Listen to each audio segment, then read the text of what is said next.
Hello friends, मैं doctor PS. Tiwari, आप सभी को स्वागत है। दोस्तों, आज मैं आपको पैरालिसिस माने लकवा की कुछ होम्योपैथिक दवाई बताऊंगा। चलिए शुरू करते हैं।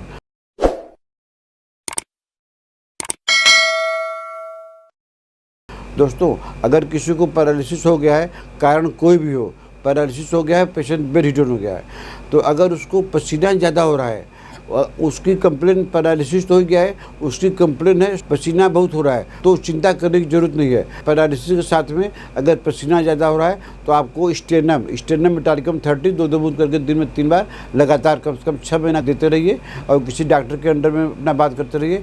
तो अगर पसीना पैरालिसिस के पेशेंट को होता है तो स्टेनम से ही उसका पैरालिसिस 100% ठीक हो जाएगा। दोस्तों, अगली दवाई के नाम है स्ट्रामोनियम। इसमें क्या होता है, ट्विचिंग होती है। एक तो पैरालिसिस सही है और पैरालिसिस होने के बाद ट्विचिंग होती है जगह जगह। कभी जो यहाँ पर ऐसे मसल हो गया, कभी ऐसे हो गया। मैंने ट्विचिंग का मतलब समझ गया ना। तो पैरालिसिस के पेशेंट को अगर ट्विचिंग होती है तो इससे परेशान है तो इसके लिए उसको चिंता करने की ज़रूरत नहीं है। परहेज़ कीजिए, दवा कीजिए और जो है खट्टा चीज़ मत खाइए। ये मत समझिए कि नहीं ठीक होगा, क्योंकि एलोपैथी डॉक्टर से के विचार से आप असंतुष्ट हो जाएंगे, क्योंकि उनके पास कोई दवाई नहीं है। तो अगर ट्विचिंग होती है तो ट्विचिंग के केस में स्ट्रामोनियम दीजिए। स्ट्रामोनियम 200 पावर में सप्ताह में 1 बार लगातार दीजिए। तो आपका पैरालिसिस के साथ में अगर ट्विचिंग होती है तो आपका पैरालिसिस ठीक हो जाएगा। सिम्टम मैच करना चाहिए, सिम्टम मिलना चाहिए। दोस्तों, अगली दवाई का नाम है रस्टक्स। हम एक किसी सिम्टम में बता दिए हैं, लेकिन आज फिर आपको बता रहे हैं क्योंकि पैरालिसिस केस है।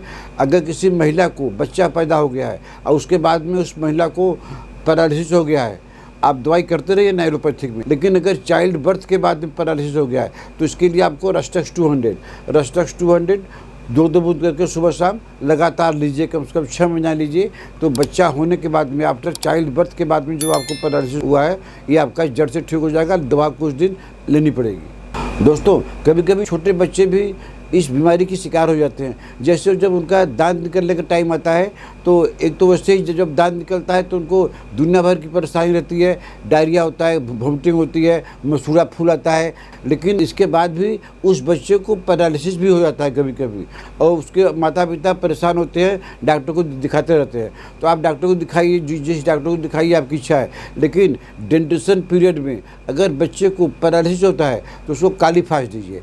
कालीफास 6 दो गोली करके दिन में 3 बार लगातार देते रहिए, 6 महीना तक देते रहिए। बच्चे का पैरालिसिस जैसे जैसे उम्र बढ़ता जाएगा वैसे वैसे बच्चे का जो पैरालिसिस ठीक हो जाएगा। याद रखिए, ये दवाई तभी काम करेगी बच्चे के ऊपर में जब डेंटिशन पीरियड के समय पैरालिसिस हो, तभी काम करेगी। दोस्तों, अगली दवाई का नाम है इपिका।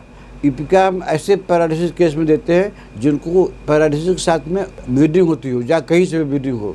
तो पैरालिसिस है और उसके साथ में ब्लीडिंग हो रही है, चाहे मुंह से हो, चाहे नाक से हो, चाहे कान से हो, चाहे रेक्टम से हो। पैरालिसिस के पेशेंट को जड़ से ठीक करने के लिए अगर उसको ब्लीडिंग होती है तो इपिका दीजिए।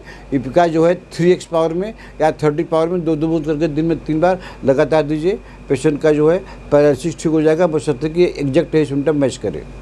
दोस्तों, अगली और अंतिम दवाई का नाम है प्लम्बम मेटालिकम। इसमें क्या होता है कि इसमें एक पैर में तो पैरालिसिस हो गया है और दूसरा पैर में हो गया हाइपर सेंसिटिव, हाइपर एस्थेसिया, माने सुरपन हो गया है, ज़रा भी कुछ समझ में नहीं आता है। हाइपर एस्थेसिया, एक पैर में पैरालिसिस हो गया है और एक पैर में हाइपर एस्थेसिया हो गया है। तो ऐसे पेशेंट को भी आप जो प्लम्बम मेटालिकम 3x पावर में दो गोली करके दिन में 3 बार लगातार दीजिए और देते रहिए। उनका पैरालिसिस जड़ से ठीक हो जाएगा।